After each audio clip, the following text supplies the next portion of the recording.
two different types of noise. One is the continuous noise and the impulse noise. Impulse noise would be the so-called stamping that you might see at a metal manufacturing facility. Continuous noise, of course, is the obvious. In the Occupational Safety and Health Administration guidelines for industry in terms of assessing noise levels, they always average it, which means that if there's a 100 decibel exposure for 4 hours and you're exposed for another 4 hours for 80 decibel, your 8-hour time-weighted average would be 90 decibels. It's used for all sorts of occupational standards, whether it's asbestos, solvents, formaldehyde, whatever it may be, that one does average the exposure over time. Whether that's applicable here, I don't know. We could debate that all night long, but that's been the approach that's been used by OSHA and the EPA, I might add. Tom, may I add one comment? Sure.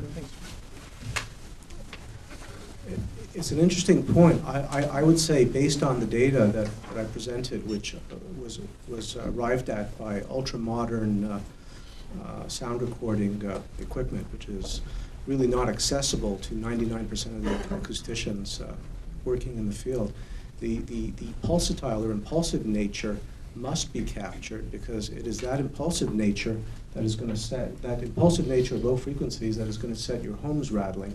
When your homes are rattling, you're going to get rattled. I think what I'm going to do at this moment is just ask both of you gentlemen who've traveled so far, if you'd just like to make a final wrap-up comment for us, and then I'll wrap the whole thing. Go ahead, it's all yours. I think we just have to be conscious. This is not a question of pro-wind or anti-wind turbine. That's really a political and an economic question. The question is, if we're going to have them, where do we put them?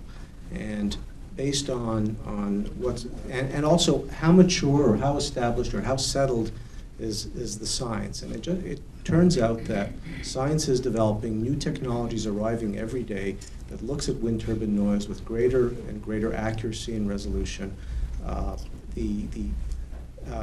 Asia Pedersen herself, whose studies formed the bedrock of the AWEA white paper, has said that sleep disturbance is an issue and that this should be further investigated.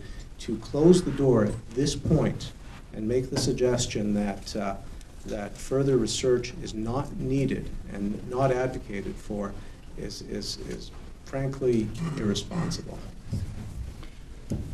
I didn't come here to defend the white paper of AWEA, although I feel as though I'm being put in that position right now. Frankly, I think there is enough information out there about wind turbines in proximity, people living in proximity of wind turbines, and there's enough experimental information with respect to low-frequency sound as well as infrasound to draw reasonable inferences about potential effects. When I first approached this topic, I really had no interest whatsoever in potential health implications of wind turbines until I was asked to be part of this panel. And I tried to take an open-minded approach to it, and I still take an open-minded approach to it. There's no question that some people may be very annoyed and really adversely affected by the sound and the characteristics of the sound. There's no question that annoyance, when it persists, can cause sleep disturbance. There's no question when sleep disturbance persists, it can cause adverse health effects and all sorts of consequences.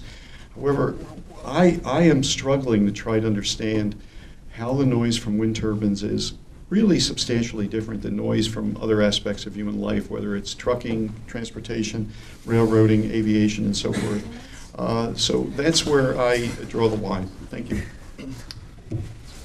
So can we thank both of our speakers for